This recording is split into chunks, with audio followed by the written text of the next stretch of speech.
नमस्कार, आप देख रहे हैं प्राइम टीवी। मैं हूं आपके साथ अब्दुल करीम। बुलेटिन की शुरुआत करते हैं।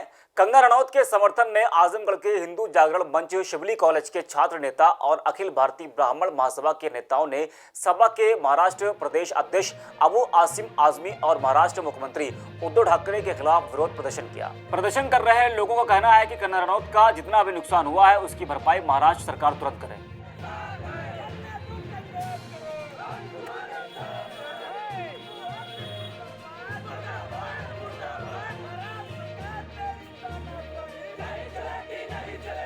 मैं समय प्रताप सिंह सिविल कॉलेज पूर्व अध्यक्ष प्रत्याशी, और आज हम लोग महाराष्ट्र सरकार की तानाशाही रवैये पे हम लोग कंगना रनौत के समर्थन में हम लोग उतरे हैं। और हम लोग हमारे कहने में भी शर्म आती है कि आजमगढ़ के अबू आसिम साहब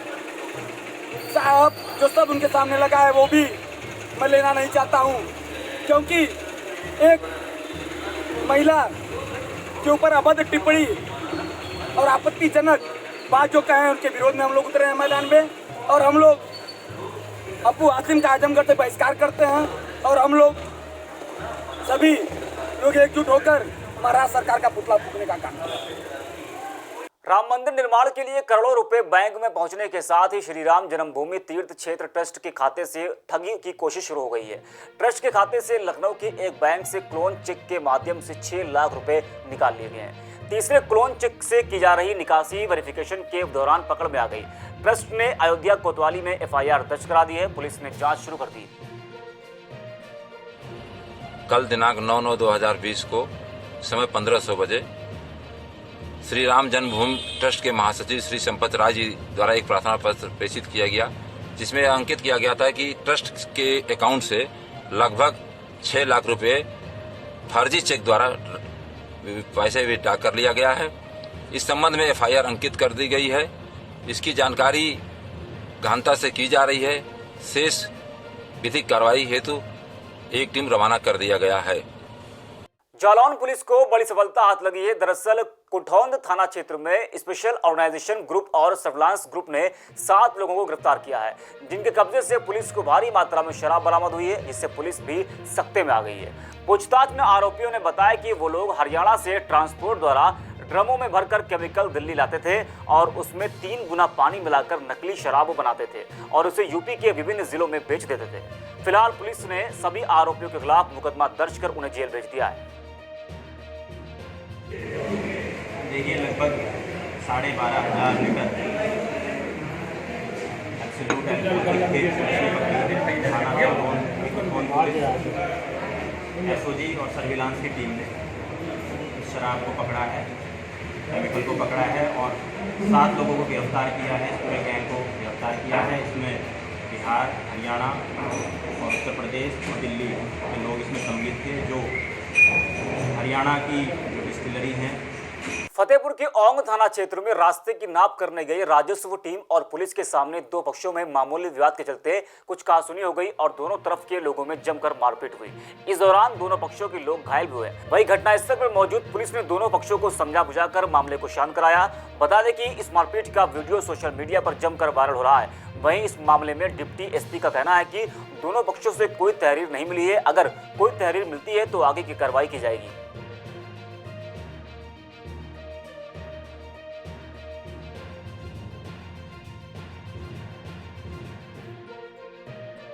थाना औंग के रानीपुर में राजस्व की टीम पैमाइश के लिए गई थी। वहाँ पर दोनों पक्षों के बीच में विवाद हो गया। अभी तक कोई तहरीर पुलिस को प्राप्त नहीं हुई है। यदि कोई तहरीर प्राप्त होगी तो आवश्यक विधिक कार्रवाई की जाएगी। अमरोहा में कलेक्ट्रेट के पीछे चल रहे अवैध निर्माण को SDM द्वारा रुकवा दिया गया है। दरअसल सूचना मिली थी कि कलेक्ट्रेट के पीछे धड़ल्ले से अवैध रूप से प्लाटिंग की जा रही है, जिसके बाद जिला प्रशासन द्वारा इस काम को रुकवाकर मौके पर हुए निर्माण को ढहा दिया गया है। साथ ही प्रशासन द्वारा ये चेतावनी भी दी गई है कि अगर काम फिर से शुरू होता है तो आरोपियों के खिलाफ सख्त कार्रवाई की जाएगी। देखिए, ऐसा है कि काफ़ी समय से शिकायतें मिल रही थी कि अतरासी बाईपास पर काफ़ी अवैध प्लॉटिंग हो रही है जिनका नक्शा पास नहीं है। तो कल मेरे द्वारा जांच की गई और इन सबसे नक्शे प्रस्तुत करने की मैंने इन सबको कहा, लेकिन किसी ने भी कोई नक्शा प्रस्तुत कर नहीं पाए अभी तक। ना इन्होंने कहीं अप्लाई किया हुआ है अभी तक, और ना ही इनके द्वारा ये वैध तरीके से प्लॉटिंग की जा रही है। अलीगढ़ के मुस्लिम विश्वविद्यालय के छात्रों ने एडीजी के नाम मजिस्ट्रेट को एक ज्ञापन सौंपा है, जिसमें उन्होंने बताया कि दिसंबर 2019 में एनआरसी और एनपीआर को लेकर छात्रों द्वारा विरोध प्रदर्शन किया गया था, जिनके खिलाफ गंभीर धाराओं में मुकदमे दर्ज कराए गए थे। उसी मामले में छात्र संघ के पूर्व कैबिनेट मेंबर जानिब हसन के नेतृत्व में छात्रों ने उस समय निर्दोष छात्रों के खिलाफ दर्ज हुए मुकदमे को वापस लेने की मांग की। आज हम एक मेमोरेंडम डिस्ट्रिक्ट मजिस्ट्रेट के थ्रू देना चाहते हैं। आज इसलिए हम जो सब लोग इकट्ठा हैं, जो एडीजी साहब हैं उनके लिए एक मेमोरेंडम है। उसमें हमारी डिमांड ये है कि जो 15 तारीख में इंसिडेंट हुआ दिसंबर में, तो उस इंसिडेंट में सब पर फर्जी मुकदमे लगाए गए। कोई भी स्टूडेंट पे जो है क्रिमिनल केस नहीं है, किसी का क्रिमिनल रिकॉर्ड नहीं है। सभी के सभी पर जो है एक पॉलिटिकली तरीके से सब पर मुकदमे लगाए गए, जिससे कि लड़कों को दबाया जा सके। उसके बाद क्या हुआ, बीच में लड़कों को जो है जहाँ से मन करा पुलिस का, वहाँ से पुलिस ने लड़कों को उठा लिया और उनको गिरफ्तार कर लिया, और उनका भी कोई क्रिमिनल रिकॉर्ड नहीं है। जितने भी आमिर मिंटोई हो, चाहे फरहान जुबैरी हो, सरजिल उस्मानी हो, जितने भी लड़के हैं, जितने लड़कों को गिरफ्तार किया, कोई किसी भी लड़के पर कोई भी क्रिमिनल चार्जेस या उनका कोई भी रिकॉर्ड ऐसा है नहीं है। मेरी एडीजी साहब से ये दरख्वास्त है, मेरी गुजारिश है, एक छात्र नेता होने की वजह से एक बार लड़कों को सिर्फ एक बार जो है जो मौका देना चाहिए। लड़कों पर जो फर्जी मुकदमे लगाए गए हैं, या तो इंक्वायरी सेटअप करें या फिर फर्जी मुकदमों को खुद ही तत्काल उसको जो है खत्म करें। अयोध्या के हैदरगंज इलाके में एक बेटी ने अपने पिता पर दुष्कर्म करने का आरोप लगाया है। बेटी की शिकायत पर आरोपी पिता को पुलिस ने गिरफ्तार कर लिया है और मुकदमा दर्ज कर जेल भेजने की कार्रवाई कर रही है।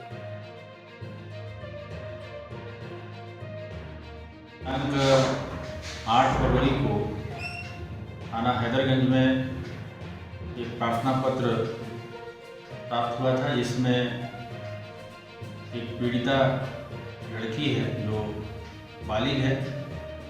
उसने ये आरोप लगाया था कि उसके पिता ने ही पिछले काफ़ी दिनों से उसके साथ दुष्कर्म किया है और इसमें विधिक कार्रवाई की जाए। इस तहरीर पर थाना हैदरगंज में 376 और 506 आईपीसी में तत्काल अभियोग पंजीकृत कर लिया गया। आजमगढ़ में चौकी के पास एक युवक पर हमला करने वाले आरोपियों को पुलिस ने गिरफ्तार कर लिया है। बता दें कि 9 सितंबर की रात कुछ अज्ञात लोगों ने एक युवक पर उसके घर के पास ही हमला कर दिया था। हालांकि मामले में युवक बाल बच गया था। इसके बाद युवक के पिता ने थाने में कुछ लोगों के खिलाफ तहरीर देकर मामला दर्ज करवाया था। इसके बाद पुलिस ने तेजी दिखाते हुए आरोपियों को उनके घर से गिरफ्तार कर उनसे पूछताछ शुरू कर दी। थाना कोतवाली क्षेत्र के गुरु टोला में जब एक लड़का अपने कुत्ते को टहला रहा था, तो वहाँ पर 4 व्यक्ति खड़े हुए थे और उनके द्वारा इसके ऊपर फायरिंग किया गया और तत्काल इसमें कार्रवाई की गई। इंस्पेक्टर कोतवाली मौके पर पहुँचे, मुकदमा कायम किया गया। इन 4 लड़कों की पहचान की गई और चारों को रात्रि में अरेस्ट किया गया।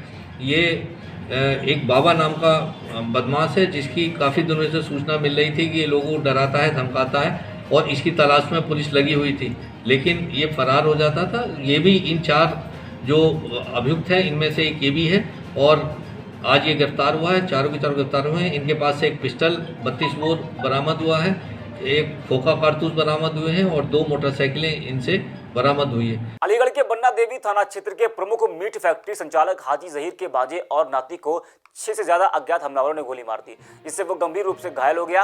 कई राउंड फायरिंग करने के बाद आरोपी हवा में तमंचा लहराते हुए फरार हो गए। इस घटना की सूचना मिलते ही पुलिस मौके पर पहुंची और उन्होंने दोनों घायलों को गंभीर अवस्था में मेडिकल कॉलेज में भर्ती कराया। फिलहाल सीओ का कहना है कि घायलों की तहरीर मिलने पर पुलिस मुकदमा दर्ज करके आरोपियों की जल्द से जल्द गिरफ्तारी की जाएगी। हालांकि अभी तक घायलों की तरफ से कोई तहरीर पुलिस को नहीं दी गई।